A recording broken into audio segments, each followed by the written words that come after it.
नमस्कार दोस्तों, AP group of education channel पर मैं आपका स्वागत करती हूँ। देखिए, कल हम लोगों ने पढ़ा था वर्गीकरण के बारे में।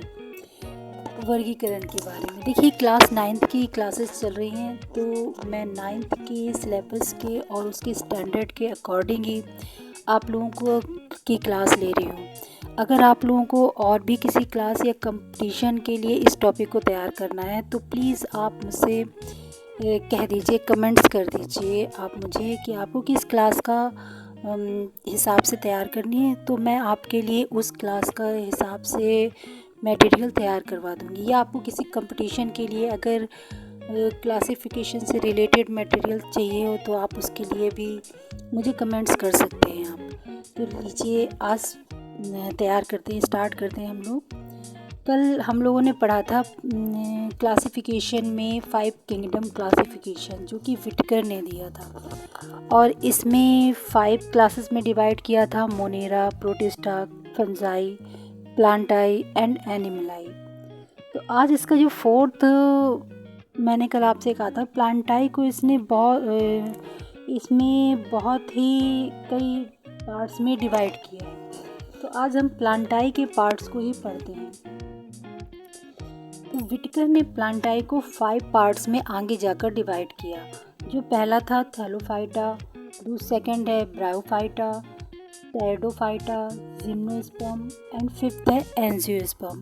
तो आज इसके बारे में बहुत ज़्यादा तो नहीं, क्योंकि 9th क्लास में बहुत ज़्यादा डिटेल में नहीं है, इसलिए थोड़ा थोड़ा ही इसके बारे में पढ़ेंगे, मगर इसको समझेंगे। देखिए, प्लांटाई पौधों में प्रथम स्तर का वर्गीकरण इन तथ्यों पर आधारित है कि पादप शरीर के प्रमुख घटक पूर्ण रूपेण विकसित एवं विभेदित हैं, मतलब पूर्ण रूप से अलग अलग हैं। वर्गीकरण का अगला स्तर पादप शरीर में जल और अन्य पदार्थों को संवहन करने वाले विशिष्ट ऊतकों की उपस्थिति के आधार पर होता है, मतलब वैस्कुलर बंडल्स के आधार पर आगे का डिवीज़न होता है। तत्पश्चात वर्गीकरण प्रक्रिया के अंतर्गत यह देखा जाता है कि पौधों में बीज धारण की क्षमता है अथवा नहीं। तीसरा स्टेप होता है कि आपको ये देखना है कि जो प्लांट है वो सीडलेस हैं या उनमें सीड बनते हैं। यदि सीड बनने की क्षमता है फल, तो बीज फल के अंदर बनता है या फल के बिना बनता है, ये भी आपको देखना है। तो चलिए, इसमें पहला पार्ट है थैलोफाइटा। थैलोफाइटा पौधे कैसे होते हैं? इन पौधों की शारीरिक संरचना में विभेदीकरण नहीं पाया जाता है। थैलोफाइटा वर्ग के पौधों को सामान्यतः शैवाल, एल्गी भी कहा जाता है। ये मुख्य रूप से जल में पाए जाते हैं। उदाहरणार्थ यूलोथ्रिक्स, क्लेडोफोरा, अल्वा, स्पाइरोगाइरा, कारा इत्यादि। ये आपके जल में पाए जाते हैं और ये ऑटोट्रॉपिक होते हैं, अपना खाना खुद बनाते हैं। इनमें क्लोरोफिल भी पाया जाता है।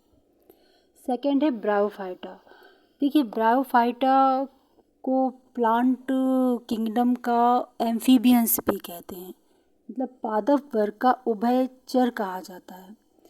ये पौधे जो हैं वो तना और पत्ती जैसी संरचनाओं में डिवाइडेड होते हैं। इनमें पादप शरीर के एक भाग से दूसरे भाग तक जल तथा दूसरी चीज़ों के संवहन के लिए विशिष्ट ऊतक नहीं पाए जाते हैं, मतलब वैस्कुलर बंडल का एब्सेंट होते हैं, पूर्णतः अभाव होता है।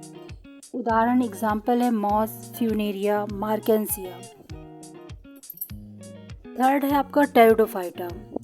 टेरिडोफाइटा वर्ग के पौधों का जो शरीर होता है वो जड़, तना और पत्ती 3 पार्ट्स में डिवाइड होता है, और इनमें शरीर के एक भाग से दूसरे भाग तक जल तथा अन्य पदार्थों के संवहन के लिए संवहन बंडल पाए जाते हैं। देखिए, जैसे जैसे प्लांट्स का ग्रुप बढ़ रहा है, वैसे वैसे चीज़ें भी बढ़ती चली हैं। जैसे पहले एल्गी, छोटे से प्लांट जिनमें वैस्कुलर टिश्यू भी नहीं है और उनमें कोई डिवाइडेशन भी नहीं है, ना तना और पत्ती में डिवाइडेशन नहीं है।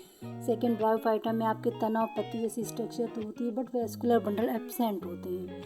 मगर टेरिडोफाइटा में जड़, तना और पत्ती भी होते हैं और उनमें वैस्कुलर बंडल भी पाए जाते हैं, मगर वो वैस्कुलर बंडल उतने डेवलप नहीं होते हैं जितने कि आपके जिम्नोस्पर्म, एंजियोस्पर्म में होंगे। तो टेरिडोफाइटा के संवहन ऊतक पाए जाते हैं। उनका एग्जाम्पल है मार्शिलिया और फर्न, हॉर्सटेल।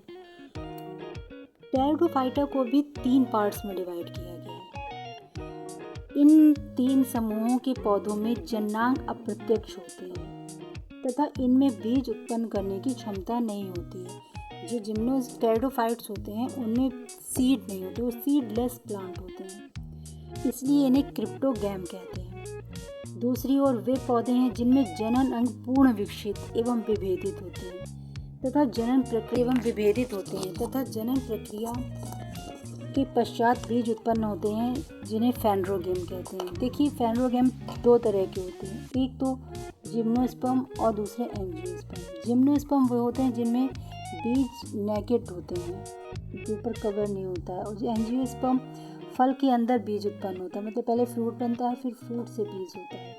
तो जिम्नोस्पर्म शब्द की उत्पत्ति 2 ग्रीक शब्दों जिम्नो एंड स्पर्मा से मिलकर हुई, जिसमें जिम्नो का अर्थ है नग्न तथा स्पर्मा का अर्थ होता है बीज, अर्थात इन्हें नग्न बीजी पौधे कहा जाता है। ये पौधे बहुवर्षीय होते हैं, सदाबहार होते हैं, काष्ठीय होते हैं और बड़े होते हैं, ऐसे नहीं, बड़े बड़े प्लांट्स होते हैं।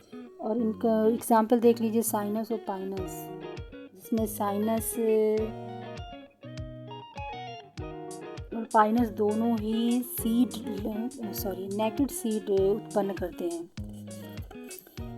सेकेंड है एंजियोस्पर्म। एंजियोस्पर्म शब्द भी 2 शब्दों से मिलकर बना है, एंजियो एंड स्पर्मा।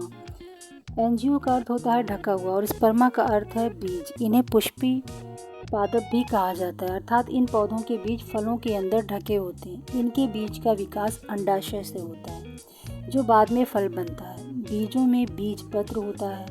बीजों के अंकुरण के पश्चात जो बीज पत्र है वो हरा हो जाता है और बीज पत्रों की संख्या के आधार पर एंजियोस्पर्म वर्ग को 2 भागों में डिवाइड किया गया। एक है एक बीजपत्री पौधे और दूसरा है द्विबीजपत्री पौधे। तो देखिए, एक बीजपत्री पौधे आपने देखे होंगे, गेहूँ, गन्ना, ये सब एक बीजपत्री पौधे होते हैं, और द्विबीजपत्री पौधे जिनके मतलब और अदर प्लांट्स हैं, फ्लावरिंग प्लांट्स हैं, ये सब द्विबीजपत्री पौधे होते हैं। अब देखिए, अगले वीडियो में मैं आपको एनिमेलिया के पार्ट्स के बारे में बताऊंगी। तो आज का वीडियो यहीं ख़त्म करते हैं। अगर आपको पसंद आए तो लाइक शेयर सब्सक्राइब करें।